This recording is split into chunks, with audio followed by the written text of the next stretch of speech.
In this video, let me show you how to fix Telegram voice call not working. Now, if you're facing this issue, the first thing that you can immediately do in this situation is try to remove or turn off the less data for call option. So what you need to do is once you're inside of the Telegram settings, scroll down and head over to data and storage.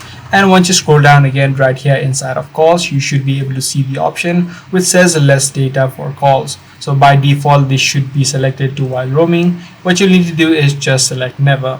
By doing this first step alone, you should be able to first fix this issue. But however, if this is not the case for you, then what you'll also need to do is ensure that the microphone option is allowed. So just hop out of the Telegram app, tap and hold the application, head over to the eye icon.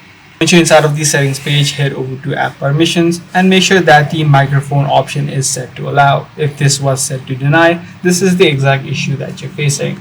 Even after doing both of these steps, you're still having issues with it. The last thing that you can try out is try to reinstall the application of Telegram onto your device.